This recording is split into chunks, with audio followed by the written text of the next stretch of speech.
फिर लोगों ने हमें इतना प्यार दिया है, जो इतने क्रिकेट फैंस ने इतना सपोर्ट किया, इतना प्यार दिया कि आज जो है वो आपके सामने है हम। इसके अलावा दोनों देश सचिन तेंदुलकर या विराट कोहली में से एक को ड्रॉप करना, बाबर आजम, विराट कोहली और रोहित शर्मा, एक को ड्रॉप। 2-3 मजदूरी लगी है, बस बॉल डाल रहे हैं ना, उनकी बॉल पे गुगली नजर आ रहा है ना, उनका कोई फ्लिपर वर्क कर रहा है, लेग ब्रेक उनका। अब ये लास्ट क्वेश्चन होगा। मैंने देखा आप दोनों मिसबाह काफी खिलाफ हैं एज ए कोच, तो नहीं मैं नहीं, आपसे गलत पूछना बात है।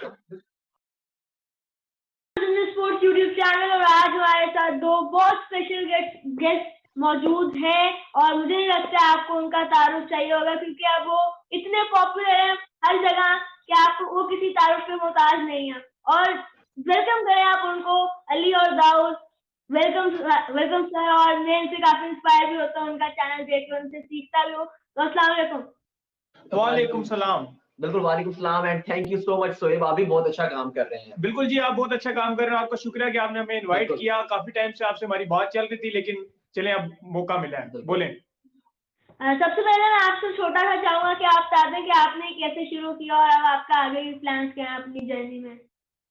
हमने शुरू जो है वो बस एक इस तरह किया था कि हम क्रिकेट काफी अच्छे से खेल रहे हैं दोनों, लेकिन हमारा प्लान था एक चैनल स्टार्ट करने का, तो हमने बस नॉर्मली सोचा और स्टार्ट किया, फिर आगे अल्लाह पाक ने हमें बड़ी कामयाबी अता की। क्योंकि मैं जो इससे पहले काफी क्रिकेट पे आप कह सकते हैं कि जर्नलिज्म वाली फील्ड में था, यानी कि मैं वेबसाइट्स के लिए 2010 से जो है वो मैं लिख रहा हूँ, क्रिकेट पोर्टल के लिए, क्रिक वेब के लिए, जो डिफरेंट क्रिक इन्फो टाइप की वेबसाइट्स होती थी, तो उनके लिए साथ जो है वो जर्नलिज्म करता था। फिर उसके बाद जो है वो हम क्रिकेट भी खेलते थे, क्योंकि मैं और अली काफी बचपन से हम जानते हैं, तो हम क्रिकेट तो साथ ही खेलते रहते थे। लेकिन इस तरह जर्नलिज्म फील्ड में फिर हमारी एंट्री हुई, लेकिन हमने जो है वो इससे पहले जो हमारा शो है, इससे पहले हम मेन स्ट्रीम में नहीं आते थे, यानी कि कोई हमारी डायरेक्ट इंटरेक्शन नहीं थी। लेकिन फिर जो हमारा क्रिकेट अवर अली शो है, इसके थ्रू जो है वो फिर हमने जो है वो ऑडियंस से डायरेक्ट हमारी इंटरेक्शन हुई। वरना हम बैक एंड पे तो होते थे, यानी कि आर्टिकल राइटिंग्स करते थे, लिखते थे आर्टिकल्स वगैरह, लेकिन डायरेक्ट जो हमारी मेन इंटरेक्शन हुई है वो हमारे शो क्रिकेट लवर अली से हुई। और फिर लोगों ने हमें इतना प्यार दिया है, जो इतने क्रिकेट फैंस ने इतना सपोर्ट किया, इतना प्यार दिया कि आज जो है वो आपके सामने है हम। जी बिल्कुल ठीक। अब मैं आपसे 2-3 क्विक क्वेश्चंस पूछूंगा, उसके बाद आज के मैच की तरफ आएंगे। इसका जवाब दोनों दें, सचिन तेंदुलकर या विराट कोहली। विराट कोहली। हाँ, मैं भी विराट कोहली के साथ जाऊंगा। सचिन बहुत बड़ा नाम है, लेकिन विराट कोहली। ठीक है। उसके बाद जावेद मियाँदाद या इंजमामुल हक। आई थिंक इंजमामुल हक। मेरे भी इंजमाम। अब आप एक टेस्ट मैच खेल रहे हो, आपने इनमें से एक को ड्रॉप करना, बाबर आजम, विराट कोहली और रोहित शर्मा, एक को ड्रॉप करना। रोहित को ड्रॉप करेंगे टेस्ट मैच में, क्योंकि टेस्ट मैच में रोहित ने अभी तक चाहिए, और जिस तरह विराट और बाबर की तो टेस्ट में शानदार है। और ओडीआईज में? ओडीआईज में तो ये मुश्किल क्वेश्चन वैसे रहेगा, तो उसमें कोई भी ड्रॉप नहीं होगा। हाँ, ओडीआई में तो मुश्किल तीनों ही होगा। जबरदस्त है, क्योंकि एक्चुअली अगर देखें तो रोहित तो ओपनर है। अच्छा, इसका आंसर ऐसे है ना कि रोहित तो ओपनर है, अब बाबर और विराट वो दोनों ही नंबर 3 के प्लेयर हैं ओडीआई में, और वो आप नंबर 3 नंबर 4 पे आप खिला सकते हैं। इससे लेट फिर उनकी जो यूटिलाइजेशन है वो कम पड़ जाती है। तो रोहित तो खेलेंगे, लेकिन बाबर और विराट में से फिर आपको एक रखना पड़ेगा। तो अभी इस वक्त ओवरऑल मतलब कि क्रिकेट के स्टार्ट से अभी तक जिस प्लेयर को आपने देखा, आपका उनमें से फेवरेट कौन है इस वक्त? मतलब पाकिस्तान में से अगर आप बात करें तो बाबर आजम हमारे बहुत फेवरेट है, हमें बहुत। ओवरऑल पूरी दुनिया में ऑल टाइम अगर आप बात करें तो मेरे तो दो ही पसंदीदा खिलाड़ी जिनको मैं बहुत ज्यादा प्रेस करता हूँ, एक विराट कोहली और एक बाबर आजम है। ये दोनों मुझे बहुत पसंद है। मुझे जो है ना, जब मेरे जो फेवरेट ऑल टाइम जो पहले फेवरेट क्रिकेटर थे ना, वो मेरे मोहम्मद यूसुफ थे। जो जब मैं क्रिकेट के इनिशियल डेज में, जिसकी वजह से मुझे क्रिकेट से बहुत ज्यादा जिससे प्यार हुआ है ना, जो क्रेज क्रिकेट का मुझे हुआ है, वो मोहम्मद यूसुफ की वजह से मुझे हुआ है। क्योंकि जिस तरह की वो क्रिकेट खेलते थे यूसुफ, वो मतलब इनक्रेडिबल थे। मतलब जिस तरह उनकी बैटिंग थी टेस्ट मैचेस और ओडीआईस में, एक बार वो जब सेट हो जाते थे, क्योंकि उस टाइम क्या था कि हमारे जो ओपनर्स हैं वो बहुत जल्दी आउट हो जाते थे, तो सारी गेम जो थी वो मोहम्मद यूसुफ के कंधों पे होती थी। फिर इंजी भी अच्छा करते थे, लेकिन मोहम्मद यूसुफ जो है ना वो मेरे ऑल टाइम बैट्समैन में लेजेंड है। लेकिन अभी अगर आप करंट एरा की बात करेंगे तो अभी 2-1 हैं, जैसे स्टीवन स्मिथ मुझे बड़े पसंद हैं, साथ Babar Azam without any doubt, Mohammad Amir बड़े अच्छे हैं। तो अभी तो खैर काफी ज्यादा जो है वो प्लेयर्स पसंद है। इमाद नसीम मुझे बड़े पसंद है, शाहिद खान आफरीदी, उनका जो एग्रेशन है। बेशक आफरीदी की परफॉर्मेंस नरम गरम रहती है, लेकिन वो जो इम्पैक्ट क्रिएट करते हैं, यानी कि एक बार फील्ड में आते हैं, चाहे वो 2 बॉलें खेल लें, लेकिन वो जो एक इम्पैक्ट क्रिएट करके जाते हैं ना, वो मतलब क्रिकेट फैन को जो है ना वो छू जाता है। तो इसलिए आफरीदी का इम्पैक्ट मुझे बहुत पसंद है। और वैसे ओवरऑल अगर आप बात करें लेजेंडरी प्लेयर्स की, तो मोहम्मद यूसुफ। अच्छा, अभी पाकिस्तान वर्सेस न्यूजीलैंड मैच चल रहा है, सेकंड टेस्ट। अभी आज तो हमने पूरा दिन देखा, टॉप ऑर्डर फ्लॉप हुआ सिवाय अजहर अली के। तो अभी आपको क्या लगता है पाकिस्तान किस पोजीशन में है? क्या पाकिस्तान के कुछ चांसेस हैं जीतने के? नहीं, बिल्कुल पाकिस्तान अब जो है वो डोमिनेशन जो पोजीशन में आ चुका है। पाकिस्तान इस वक्त ड्राइविंग सीट पर है।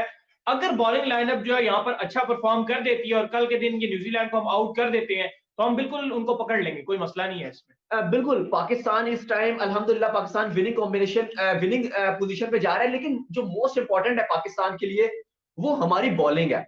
क्योंकि पाकिस्तान की बैटिंग तो वैसे भी कुछ ना कुछ करके दे देती है हमें। अगर आप ऑस्ट्रेलिया में बात कर लें, जब पाकिस्तान 2-0 से हार कर आया था, तो भी हमारी बैटिंग तो ठीक-ठाक ही रही थी। इवन शाह जी ने सेंचुरियां मार रहे थे, यासिर शाह ने सेंचुरी स्कोर की थी, आपके बाबर ने सेंचुरी की थी, रिजवान ने बड़ी अच्छी बैटिंग की थी।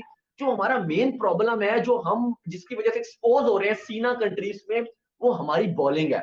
बॉलिंग इनएक्सपीरियंस है। शाहीन शाह अफरीदी को हम रिलाय तो कर रहे हैं, लेकिन एक्चुअली वो विकेट टेकिंग एबिलिटी जो मोहम्मद आमिर करके दे रहे थे जैसे टेस्ट मैचेस में, वो वाला करके दिखाना है। अब्बास एशिया में बहुत अच्छा करते हैं, इवन इन इंग्लैंड बहुत अच्छा करते हैं, लेकिन ऑस्ट्रेलिया न्यूजीलैंड में अब्बास में कोई दम नजर नहीं आ रहा। अब्बास को विकेट लेने पड़ेंगे। नसीम शाह पे हम बहुत हाईली रेट करते हैं, यार वो तेज गेंदबाज है, उसके बाउंसर बड़े अच्छे हैं, लेकिन नसीम शाह को भी एक्चुअली विकेट टेकिंग एबिलिटी दिखानी पड़ेगी टेस्ट मैच में। टी20 में चले अगर आप अच्छे स्पेल डाल लें, 4 ओवर का कोटा इकोनॉमी के साथ निकाल दे तो ठीक है, लेकिन टेस्ट मैच में ये नहीं चलता। टेस्ट मैच में अगर आप 20 विकेट नहीं लोगे, आप मैच नहीं जीत सकते। तो आई थिंक इस पे पाकिस्तान को जो है वो काम करना पड़ेगा। कल का दिन बहुत इंपॉर्टेंट है। अगर कल हम न्यूजीलैंड को 250 तक पकड़ लेते हैं, और न्यूजीलैंड में इतना दम नहीं है, उनके 2-3 ही प्लेयर हैं, अगर हमारी बॉलिंग अच्छी हो जाती है, जफर गौहर जो डेब्यूटेंट है, बड़ा दम नजर आ रहा है उनके अंदर, तो उनसे उम्मीदें हैं अगर वो स्पिन का जादू दिखा दे तो पाकिस्तान कर सकता है। फास्ट बॉलिंग में नसीम शाह ने, क्योंकि फर्स्ट टेस्ट की जो सेकंड इनिंग थी उसमें उन्होंने 3 विकेट्स लिए थे, तो I wish I hope I pray कि नसीम शाह का जो फॉर्म है वो थोड़ी सी वापस आ जाए, तो पाकिस्तान के लिए बहुत यूजफुल होगा। क्योंकि ये कंडीशन इतनी आसान नहीं है। आज भी 2 बार ब्रेक हुई है, बारिश जो है वो आती जा रही थी 5-10 मिनट का ब्रेक आता जा रहा था, तो कंडीशन बहुत मुश्किल है। ये तो क्रेडिट देना पड़ेगा जो पाकिस्तान की आज बैटिंग रही है, लोअर ऑर्डर ने जिस तरह हमारी बैटिंग की, अजहर ने जिस तरह स्टेबिलिटी प्रोवाइड किया, फहीम, रिजवान, इवन जफर गौर छा गए हैं। सर, अब आप अजहर अली की, जैसे आपने कहा अच्छी स्टेबिलिटी प्रोवाइड की, उसके साथ उन्होंने अच्छे रन रेट, अच्छे स्ट्राइक रेट के साथ भी खेला, जो अजहर अली नहीं करते हैं। आप यूजुअली बात करें तो जितने अजहर अली ने आज रन बनाए हैं, इतनी बॉलों में वो यूजुअली 50 करते हैं। तो जब अजहर अली में वो कैपेसिटी है कि वो कर सकते हैं, तो वो हर मैच में ऐसा क्यों नहीं कर रहे हैं? हर मैच में पॉसिबल नहीं होता, सिचुएशन डिफरेंट होती है। मतलब कोशिश तो हर प्लेयर ही करता है कि मैं हर मैच ही अच्छा खेल जाऊं, लेकिन हर दफा सिचुएशन का थोड़ा बहुत फर्क होता है। तो आज मुझे लगता है कि थोड़ी सिचुएशन अजहर अली को ज्यादा सूट की, उनका फोकस ज्यादा था। और थोड़ा सा जो बाबर आजम का आउट होना है, ये भी मेरा ख्याल है टीम पाकिस्तान के लिए कई जगह पे अच्छा भी हो जाता है कि जो दूसरे दूसरे प्लेयर है वो फिर रिस्पॉन्सिबिलिटी अपने कंधे पे महसूस करते हैं। अगर एक अच्छा प्लेयर टीम के अंदर मौजूद हो, वो परफॉर्म कर रहा हो, तो दूसरे प्लेयर थोड़े रिलैक्स हो जाते हैं। तो आई थिंक ये फैक्टर भी है उनकी परफॉर्मेंस के पीछे। एक्चुअली अजहर का ये है ना कि अजहर हम देख रहे हैं इंग्लैंड सीरीज में भी वो पूरी तरीके से फ्लॉप हो रहे थे। 1-2 साल से अजहर की जो फॉर्म है वो बहुत नीचे की तरफ ग्राफ जा रहा था। फिर इंग्लैंड में उन्होंने एक बड़ी अच्छी इनिंग खेल दी थी, सेंचुरी स्कोर कर दी थी, फिर वहां से वो दोबारा उठ गए थे। अभी भी न्यूजीलैंड की जितनी भी सीरीज है अभी तक तीनों इनिंग्स में एक में उन्होंने थोड़ी सी स्ट्रगलिंग इनिंग उनकी रही थी, अदरवाइज 2 में तो बिल्कुल वो फ्लॉप हो गए थे। और फिर आज जो है वो उन्होंने मतलब शानदार कमबैक किया। क्योंकि अजहर का अगर आप देखेंगे तो न्यूजीलैंड और साउथ अफ्रीका में इतना अच्छा रिकॉर्ड नहीं है। यूएई में उन्होंने 7 सेंचुरियां स्कोर किया है, इंग्लैंड में किया है, ऑस्ट्रेलिया में भी किया है, हर जगह किया है, लेकिन न्यूजीलैंड में आज उनके पास मौका था कि वो सेंचुरी स्कोर कर दे। न्यूजीलैंड में अभी तक अजहर की एक भी सेंचुरी नहीं है, और इवन इन साउथ अफ्रीका भी नहीं है। और 2 साल से जो अजहर की फॉर्म है वो वाकई अजहर थोड़ा सा स्ट्रगल कर रहे हैं। जैसे असद शफीक को ड्रॉप कर दिया अब, तो अजहर के ऊपर भी तलवार लटकी हुई थी, और जब से उनकी कप्तानी गई थी तो वो उनको ऊपर अब प्रेशर था कि उन्होंने अब रन बनाने, अगर उन्होंने टीम में रहना है। क्योंकि अगर वो आज भी परफॉर्मेंसेज ना दिखाते तो ऑलमोस्ट ये टेस्ट मैच खत्म हो गया था। फिर अजहर के ऊपर भी सवाल उठते कि अगर आपने असद शफीक को बाहर बिठा दिया तो आपने अजहर को किस बेस पे टीम में रखा हुआ है। तो अजहर को भी वो जवाब देना था, और उनको वो काफी टाइम से लगे हुए थे कि एक अच्छी इनिंग उनको चाहिए थी, और वो उनको इनिंग मिल गई। क्योंकि अब देखें, अब इंपॉर्टेंट तो ये, अब शान मसूद है पाकिस्तान के साथ। अब वो जिस तरह से मायूस कर रहे हैं, लास्ट 7 इनिंग्स में 2 उनके जो है वो अंडे हैं, प्रॉपर गरम वाले अंडे हैं उनके 2। उसके बाद अगर आप लेंगे तो 7 इनिंग में 33 रन बनाया है, 4 सवा 4 की एवरेज से खेल रहे हैं, 20-22 का स्ट्राइक रेट है। अब ऐसा तो नहीं है ना कि आप डिफरेंट प्लेयर्स के लिए डिफरेंट रूल्स हैं। शान कुछ भी नहीं कर रहे हैं। आपने एक 150 उन्होंने जो इंग्लैंड के अगेंस्ट बनाया था, आप उसकी बेस पे उनको कब तक खिलाएंगे? तो सवाल तो बहुत खड़े हो रहे हैं कि अब हमें ओपनिंग जरूरत है, ओपनिंग चेंज करने की जरूरत है। आबिद अली बीच में 1-2 इनिंग्स में वो 25-30 कर के जा रहे हैं, लेकिन इससे ऊपर वो करके नहीं दे रहे। ओपनर्स हमें चाहिए टेस्ट मैच में। पाकिस्तान अब इवन मैं तो फिर ये कहूंगा ना अली कि इमामुल हक जो थे, वो अच्छा कर जाते थे। बिल्कुल ऐसे ही। बेशक उनको लोग बड़े पर्ची-पर्ची बोलते हैं, बहुत क्रिटिसाइज़ होता है उन पे व्हाइट बॉल नहीं, क्रिकेट टेस्ट में। के तो वो प्लेयर है, लेकिन उनका बनता भी इसलिए था कि वो बॉलर को डॉट करते थे। हाँ, टेस्ट के तो वो अच्छे प्लेयर हैं। टेस्ट के अच्छे प्लेयर हैं। आपको इवन अगर वो फिट होते तो आपको उनके साथ जाना चाहिए था, लेकिन उन बेचारों का भी ये मसला रहा इंजरी, बाबर की तरह उनको भी इंजरी लगी रही। अदरवाइज़ वो उनकी लाज़मी जगह बनती थी। एटलीस्ट आबिद या शान में से किसी एक को आपको बाहर हर हाल में बिठाना पड़ना चाहिए था। इवन अगर शान का इतना बैड ना भी टाइम रहता, फिर भी आपको इनको बाहर बिठाना चाहिए बिल्कुल। था और आपको इनके साथ इमाम के साथ जाना चाहिए था। क्योंकि देखिए अब रोहिल नज़ीर है, वो इतना अच्छा कर रहे हैं, अभी इवन टी20 में कर रहे हैं, तो आपके पास ऐसे प्लेयर हैं, ठीक है, आप रोहिल नज़ीर को ऐसा बैट्समैन खिला दें। उनका अंडर 19 का भी बहुत ही उनका गोल्डन टाइम रहा है, तो आप उनको ऐसा बैट्समैन यूज़ कर सकते हैं टॉप ऑर्डर में। बहरहाल पाकिस्तान की मुझे स्टिल लग रहा है कि विनिंग पोज़ीशन नज़र आ रही है, लेकिन अज़हर अली को जो है उन्होंने पाकिस्तान को जो है वो फ्रंट फुट पर लिया है और रिजवान बहुत ही अच्छा कर रहे हैं। अच्छा, ऐसे ही मैंने एक चीज़ नोट की कि अज़हर अली जब मतलब कि अच्छे स्ट्राइक रेट और इंटेंट से खेलते हैं तो उसमें वो कामयाब होते हैं। जब वो डिफेंसिव अप्रोच से आते हैं तो वो आउट होके चले जाते हैं। ये चीज़ है। दूसरी जो आपने बात की कि अब पाकिस्तान ने अब कल अगर शुरू में विकेट मिले, पाकिस्तान का एक मसला रहता है कि शुरू में विकेट मिल जाती है 2-3, लेकिन बीच में जैसे हमने देखा 2 4 से 3 हो गया, उसके बाद फिर विकेट नहीं मिली। बीच में वो विकेट्स नहीं मिल रही, जहाँ पे असली मसला आ रहा है।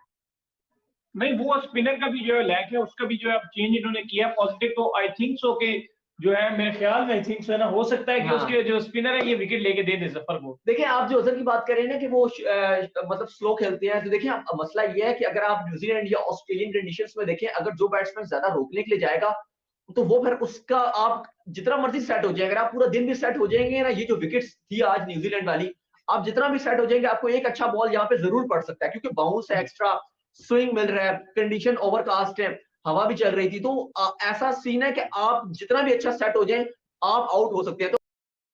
तो अब्बास विकेट टेकिंग जो एबिलिटी है अब्बास की वो यहाँ पे ऑस्ट्रेलिया न्यूजीलैंड में वो नहीं चल पा रही, क्योंकि यहाँ बॉल थोड़ा सा उठ के आता है और अब्बास की ये स्ट्रेंथ है नहीं, जिसकी वजह से अब्बास जो है एक्सपोज हो रहे हैं। साथ एक आसिफ जो है मोहम्मद आसिफ, उन्होंने एक स्टेटमेंट भी दिया था कि मैंने अब्बास से बात की थी कि अगर आप मेरे साथ जो है वो कुछ चीजें 2-3 अगर आप वो सीख लें तो आपके लिए सीना कंट्रीज में बॉलिंग करने में हेल्प मिलेगी। लेकिन वो कहती है इतना इंटरेस्ट शो नहीं किया। तो अब्बास को भी अपनी बॉलिंग में काम करने की ज़रूरत है। नो डाउट वो बहुत अच्छा कर रहे हैं। शुरू में उन्होंने धमाल मचा दिया था जब 50 विकेट्स लिए थे। बहुत ही अर्ली और फास्टेस्ट बने थे। लेकिन करंटली अब्बास को बहुत मेहनत की ज़रूरत है, क्योंकि हम क्योंकि अब्बास ये दोनों बॉलर दाऊद इकट्ठे ही फर्स्ट क्लास में परफॉर्म कर रहे थे, ये और ताबिश की किस्मत का जो सितारा है वो चमका नहीं और इनका चमक गया। बिल्कुल, क्योंकि देखिए ना, आप नसीम शाह या शाहीन हाँ। वो यंगस्टर है, वो नए हैं।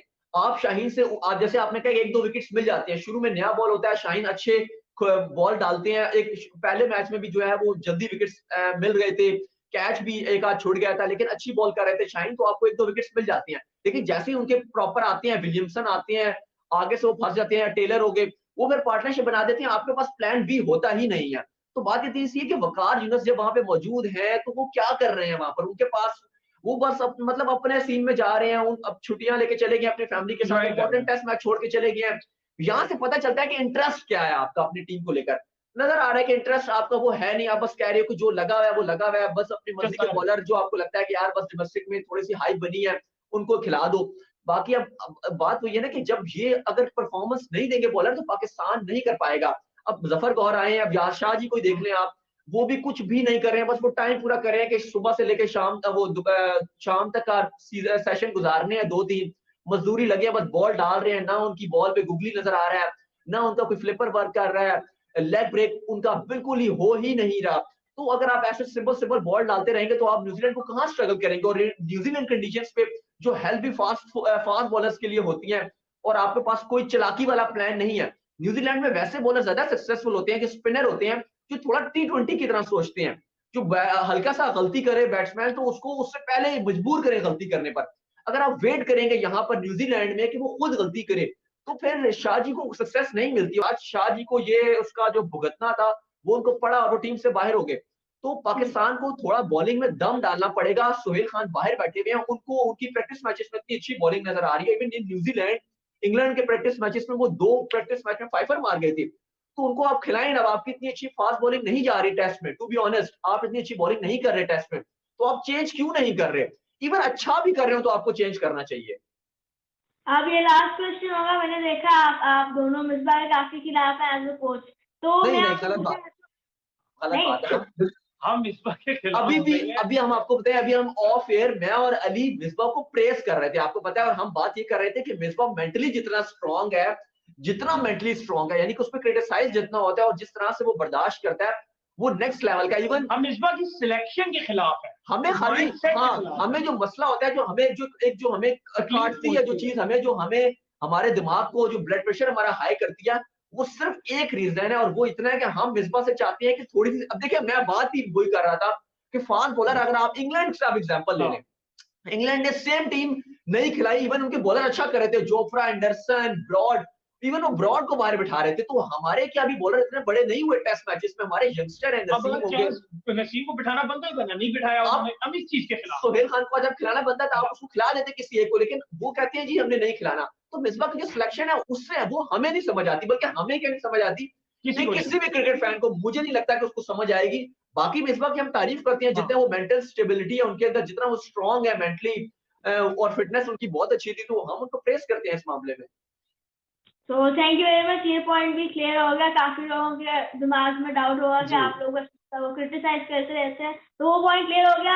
आई होप आपको भी मजा आया होगा, मुझे काफी मजा आया। तो थैंक यू वेरी बिल्कुल। मच, और अब हम आपसे कल मिलेंगे। Bye bye. कल मैं अकेला आपसे मिलूंगा। Bye bye. Bye okay, bye. अल्लाह हाफिज़। हाफिज। आप सब्सक्राइब इनको करें लाजमी।